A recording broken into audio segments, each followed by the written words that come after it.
Welcome back to Azimuth Podcast. I'm Barrett McNabb, and with me is my beautiful wife, Kimberly McNabb. We have been seeing a lot of negative news lately. I mean, just been absolutely inundated with all of this, and we really just kind of wanted to add a new segment called One Good Thing, where we cover a good news story for a change, and to show the good side of humanity. Our first comes from an article in USA Today where a cancer patient paid off millions of dollars in medical debt for strangers before she died. Casey McIntyre died of ovarian cancer, and she urged her friends to donate to a campaign that would cancel the medical debt of strangers. On X, formerly known as Twitter, she posted that she was arranging to buy up others' medical debt and then destroy it in order to celebrate her life. Well, she included a link to the nonprofit RIP Medical Debt. By the time of her death on November 12th, that campaign had raised almost $200,000, which was enough to pay off nearly $19 million in debt. That's crazy. That's incredible.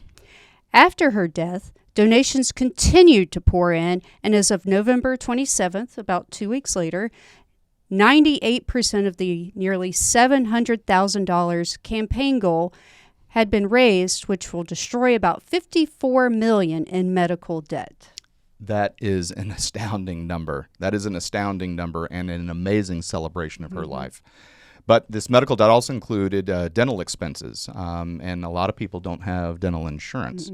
So how this debt collection worked, the hospitals and the medical providers have, debt. You go to the hospital, you go to the emergency room, and it costs, $3,000, $6,000, $20,000. You give birth, and it's $30,000. It can get crazy expensive very, very quickly.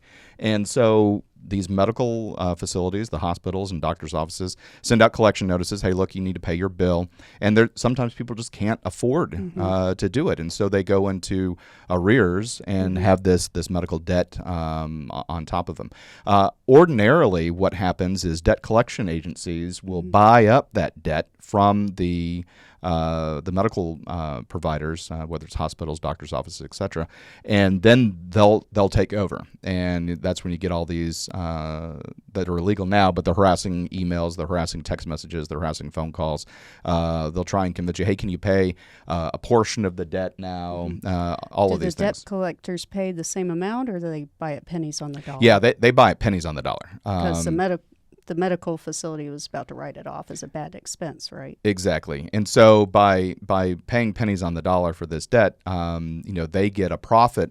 The debt collectors get a profit off of this, is why they're doing it. And the hospitals get something. Yes. They get something. So in general, about $1 donated to this foundation was able to abolish $100 in medical debt. So again, it pennies on the dollar in order to erase this debt. And so what's happening is the nonprofit is doing an end round to these debt collectors and going directly to the medical providers and buying up that debt themselves, and then they just rip it up. Yep, they forgive it. Yeah, so how RIP, medical debt, finds people who are eligible to have debt forgiven.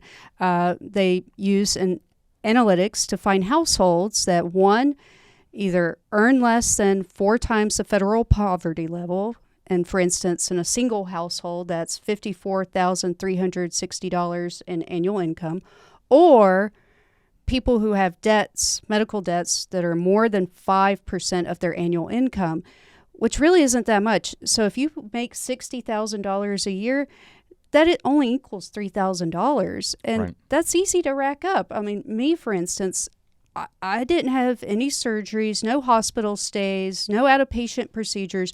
I had 2 MRIs. 2. After health insurance, I got billed $1,000. Right.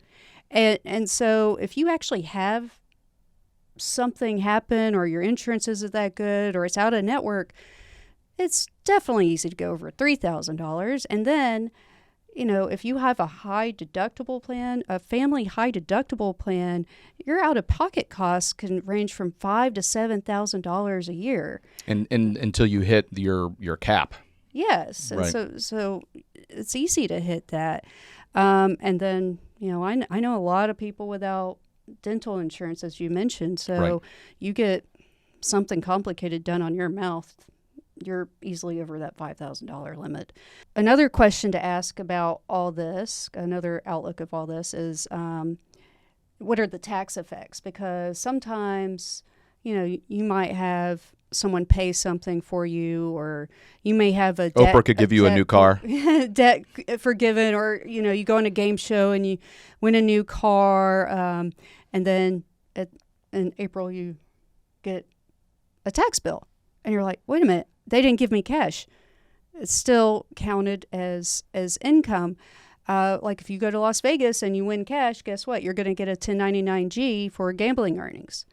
And so, what are the tax effects of this? Well, good news here as well. There are 2 exemptions on having debt forgiving. Okay. 1, medical debt, and 2, tuition,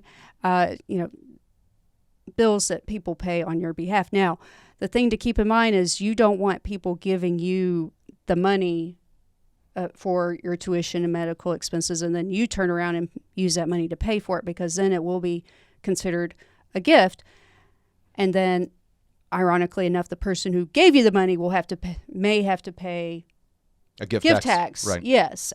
This year, the limit is $17,000. Next year, it includes $18,000 before the person giving the gift has to pay gift tax on it. But if they pay the institution directly, whether it's the university directly for tuition or the hospital directly for the medical debt, then there's no gift tax, income tax, anything to worry about. Okay. Yeah, because I think, the big problem when, Oprah gave everybody in her audience a car multiple decades ago, she actually got sued because there was a gentleman that the car put him in a higher tax bracket. And so he wound up losing money on the deal. And so that's the example of the gift tax, that giving it directly to the person, but having student loan paid directly to the colleges, and having this particular money given directly to the medical institutions, it bypasses all that. Yep, exactly. Okay. Awesome. Well, it's a big deal. It's a big deal. As the Affordable Care Act is continuing to work its way through our society.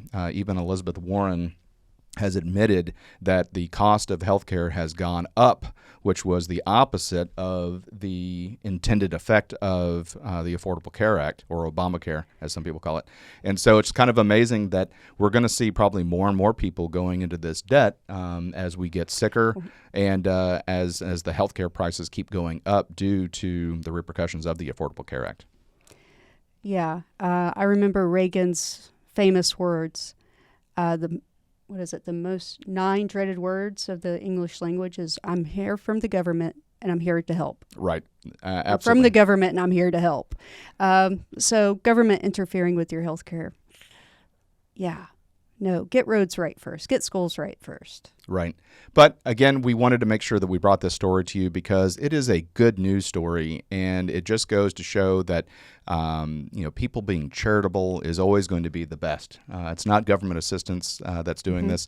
It's people that are voluntarily donating to charity to help their fellow American. And I couldn't be more proud of her, and just to have that celebration of life and to do continuous assistance for people even after you're gone. What a brave woman, and what a great story. So thank you so much for watching this episode of Azimuth Podcast, and please stay tuned after these messages. Hi everyone. Thank you for listening. If you enjoy our show with all the stories we share, we would love your support. And it's as easy as clicking that subscribe or follow button. This will ensure you never miss an episode and keeps us bringing you these important stories. Your support makes a huge difference. Thank you so much for being part of our podcast family. Thanks, and keep tuning in.